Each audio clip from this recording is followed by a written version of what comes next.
mission ici à Brazzaville pour accompagner la réactivation du Centre de pédagogie universitaire, le CPU, de l'Université Marianne-Guaby. Dans le cadre de cette 6e mission, nous avons travaillé avec les membres du CPU, les formateurs de CPU et le chef de CPU pour réaliser un plan d'action opérationnel, notamment pour voir les synergies qu'il pourrait y avoir avec le CPU et d'autres institutions comme l'assurance qualité ou les écoles de droit. Dans le cadre de la 6e mission, nous en avons profité aussi pour animer des formations donc par les formateurs du CPU. Et ces formations étaient comment préparer un cours, comment animer, comment évaluer les apprentissages. Cet atelier est placé sous les activités du CDD. Le CDD qui est le contrat de désendettement et de développement qui est géré ou patronné par l'AFD et qui a été aussi pris en compte avec des axes de pouvoir accompagner l'Université Marianne-Guaby pour le renforcement de ses activités, notamment celui du Centre de pédagogie universitaire.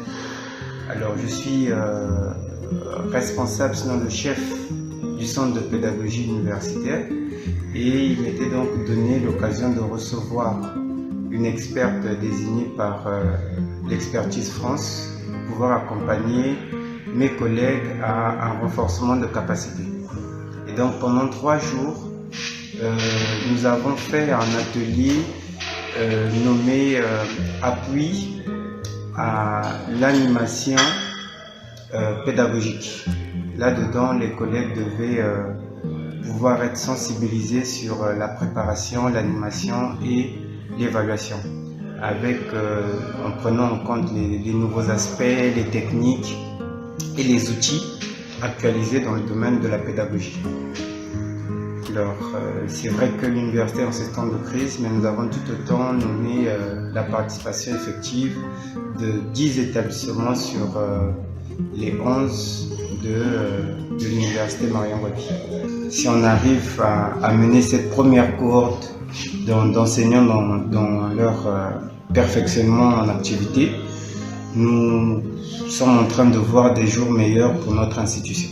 En tant qu'enseignant, surtout enseignant universitaire, on a tendance à penser que dès lors qu'on a le titre d'enseignant-chercheur, on peut se lancer comme ça dans l'enseignement sans formation.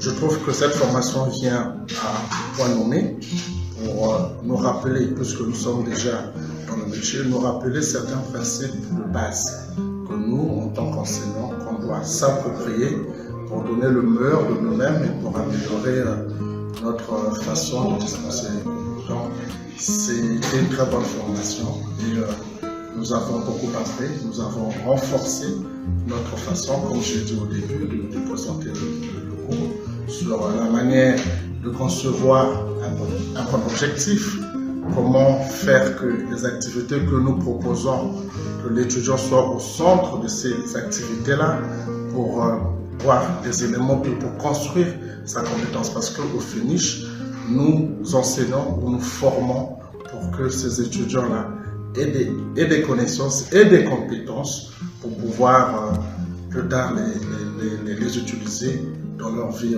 professionnelle. Et quel message vous pouvez lancer à l'endroit des organisateurs? Alors pour les organisateurs, déjà, nous les remercions pour cette belle initiative.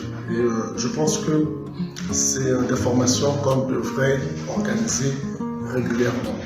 Pour les enseignants qui commencent le métier, et même pour ceux qui sont déjà sur le terrain, parce que il y a toujours de nouvelles façons de faire que l'on découvre, et c'est toujours bien, même pour ceux qui sont déjà sur le terrain, de pouvoir se retrouver dans ce genre de formation, soit pour un partage de connaissances, pourquoi pas pour ajouter un peu plus aux connaissances que les uns et les autres ont déjà. Donc nous remercions les organisateurs pour cette initiative et nous les encourageons à ce que ce genre de formation s'organise régulièrement au sein de nos universités.